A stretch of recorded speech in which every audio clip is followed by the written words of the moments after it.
안녕하세요. 덕방연구소입니다. 요즘 전국적으로 전세 사기가 정말 많이 일어나고 있는데요. 이 와중에 이 전세 사기가 아닌 이 매매 사기가 자주 발생하고 있는데 앞으로 이런 피해자는 더 늘어날 걸로 보입니다. 실제 사례인데요. 이 매도인과 매수인이 2억 5천에 빌라 매매 계약을 체결하면서 매수인이 계약금도 지급하고 잔금날이 돼서 나머지 잔금까지 매도인한테 지급을 했어요. 이 잔금이 끝나고 그 집에 가서 입주 청소를 준비하고 있는데 황당한 일이 일어났어요. 갑자기 어떤 사람이 자기가 전세입자라면서 집에 들어와서 비밀번호를 바꾸고 자신의 전세금 2억 3천을 돌려줄 때까지 집을 못 준다고 하는데요. 매수인은 정말 당황스럽죠. 알고 보니까 실제로 전세 2억 3천으로 계약을 한 임차인이었는데 매도인이 매수인한테 매매대금 2억 5천을 받고 전세입자한테 전세금 2억 3천을 돌려주지 않고 잠적을 해버렸어요. 그러니까 당연히 전세입자는 집을 비워주지 않는 거죠. 전세입자는 다행히 전세보증보험에 가입이 돼 있어서 얼마 뒤에 보험사에 청구를 해서 전세금 2억 3천을 돌려받고 나갈 수 있었는데요. 그런데 매수인한테 문제가 생겼어요. 전세입자에게 2억 3천을 지급해준 보험사에서 매수인이 임차인에게 반환해야 될 전세금을 우리가 대신 지급해줬으니까 매수인 당신이 2억 3천을 갚으라고 구상권을 청구한 건데요. 어떻게 이럴 수가 있을까요? 그 이유는 주택임대차보호법 제3조 사항에서 임차주택의 양수인은 임대인의 지위를 승계한 것으로 본다라고 규정하고 있기 때문인데요. 그 빌라의 매수인이 양수인이니까 보증금 반환 책임도 매수인한테 승계가 됐다고 보는 거죠.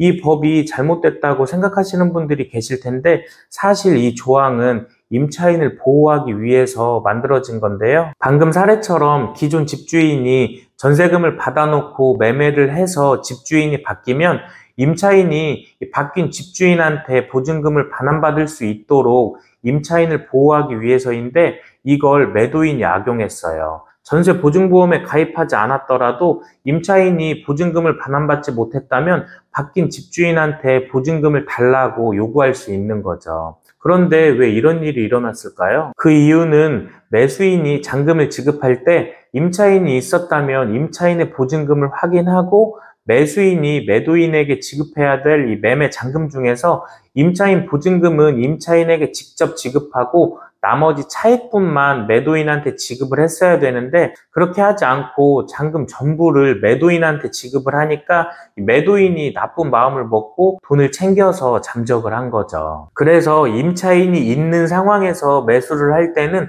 계약서 특약에 이렇게 넣는 걸 추천드려요. 잔금 시 매수인이 지급할 잔금 중에서 임차인의 보증금은 임차인 계좌로 선지급하고 차입분을 매도인 계좌로 지급하기로 한다. 이렇게 특약을 넣고 잔금날에 임차인 보증금부터 지급을 해주면 매도인이 먹튀를 할 수 없는 거죠. 그리고 요즘 엄청나게 많은 피해자가 나오고 있는 이 빌라 전세 사기에 대해서 제가 몇 년 전에 올려놓은 이 빌라 전세 사기 이렇게 칩니다라는 영상이 조회수가 199만 회가 됐어요. 그만큼 많은 분들이 피해를 입었다는 거죠. 몇 년 전부터 제가 계속 주의하라고 말씀을 드렸었는데 그걸 모르고 계약을 해서 피해자들이 계속 생겨서 정말 안타까운데요. 처음 사례처럼 앞으로는 이런 사기가 급증할 걸로 예상이 돼요. 바로 빌라 오피스텔 급매 사기인데요. 지금도 많은 피해자가 나오고 있는 이 빌라 전세 사기의 후속편이라고 생각하시면 되는데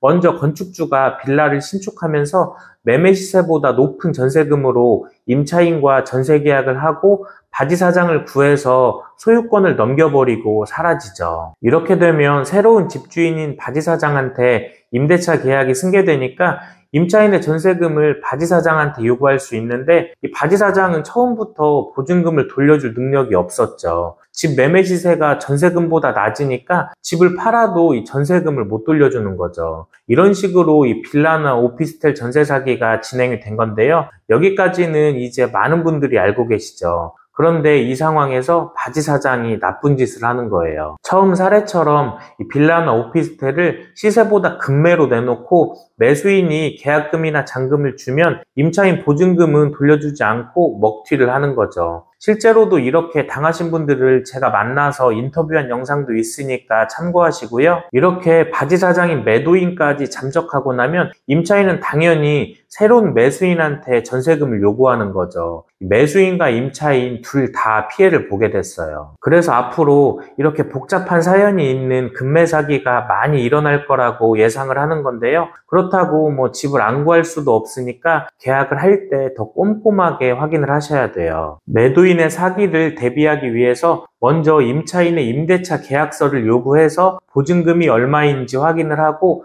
잔금을 치를 때 임차인 보증금을 제외하고 나머지 차익분을 매도인한테 지급을 하셔야 돼요. 그리고 매도인이 임차인이 있는데도 없다고 거짓말을 할 수도 있으니까 확인해 볼 서류가 있어요. 바로 전입세대 열람내역서인데요. 임차인이 보증금을 지키려면 그 집에 전입신고를 해야 되니까 임차인이 있다면 전입세대 열람내역서에 나타나게 되죠. 추가로 계약할 때 매도인이 보여준 임대차 계약서에 나온 임차인의 보증금하고 실제 보증금이 다를 수가 있으니까 확정일자 부여 현황이라는 서류까지 확인해 보는 게 좋아요.